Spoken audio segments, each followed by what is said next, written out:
We now take up a new concept. What happens if you multiply a scalar number like 3 times a vector, which has direction and magnitude?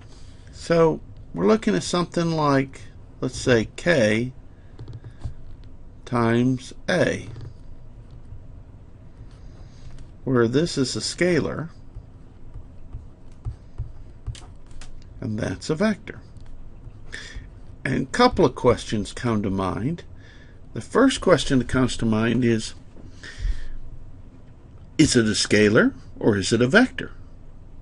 In other words, when you do this operation, do you just get a number with some units? Or do you get an arrow that has units and a direction? And also, does this scalar have to have the same units as that vector? Or can they be different?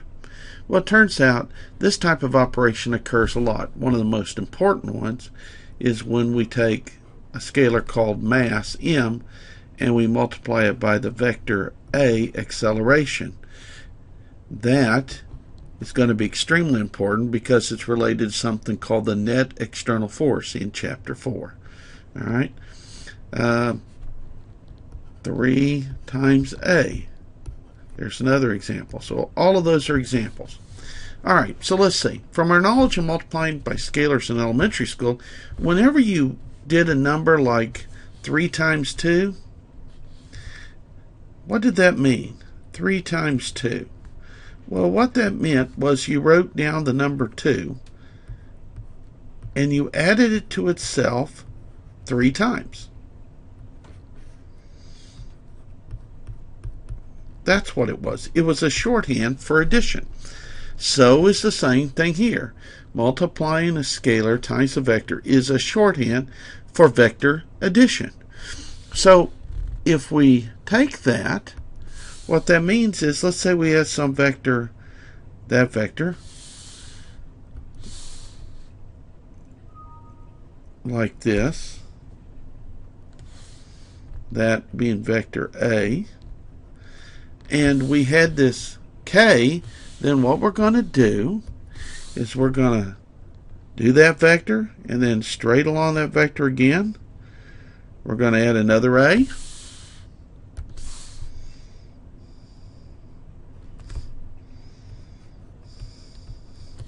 and then we're going to add another vector a,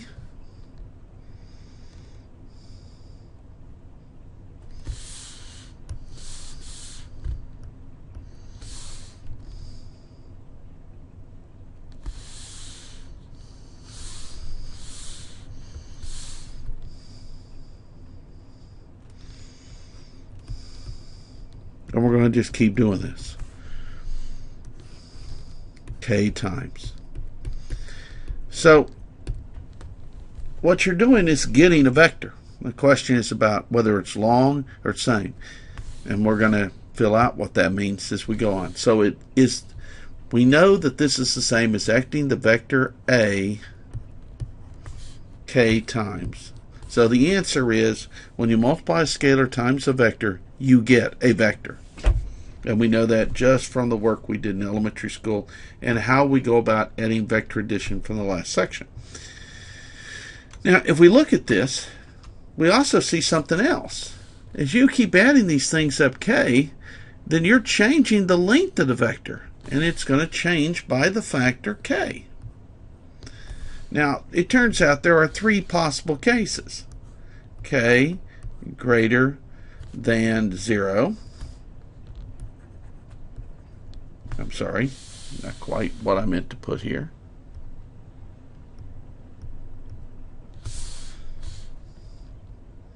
The absolute value of k greater than 1 makes a larger vector. That's, for instance, if k was 3, then you would make this vector 3 times as long.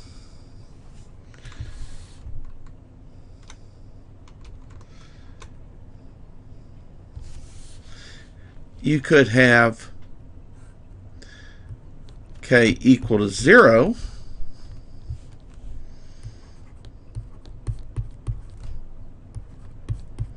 That would make the vector 0.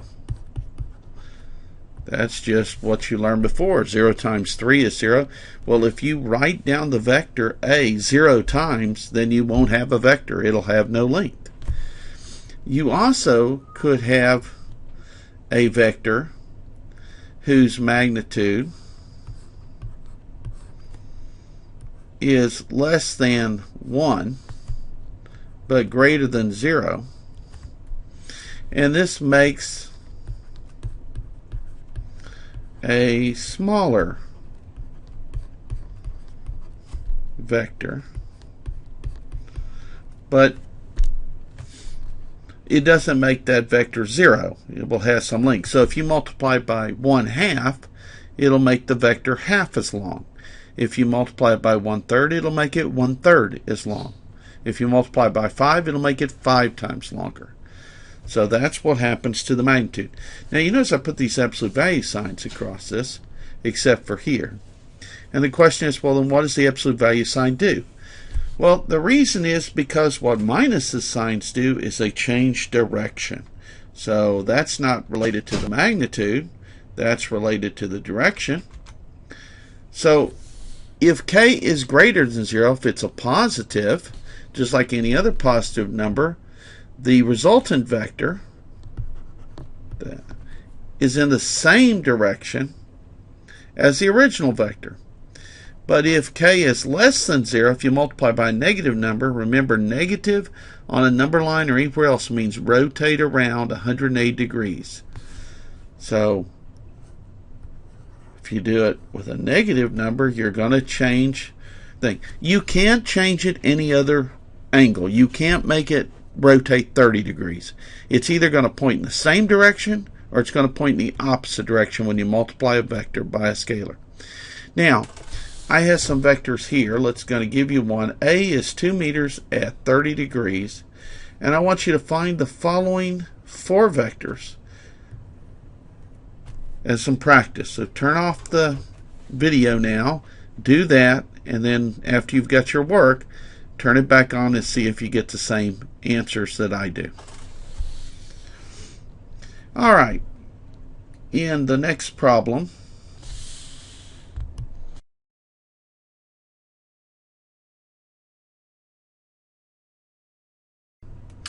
all right, for part A, we have 5 times 2 meters at 30 degrees, and the answer simply is then 10 meters at 30 degrees. As you can see, it is very easy to multiply a vector by a scalar. No problem at all.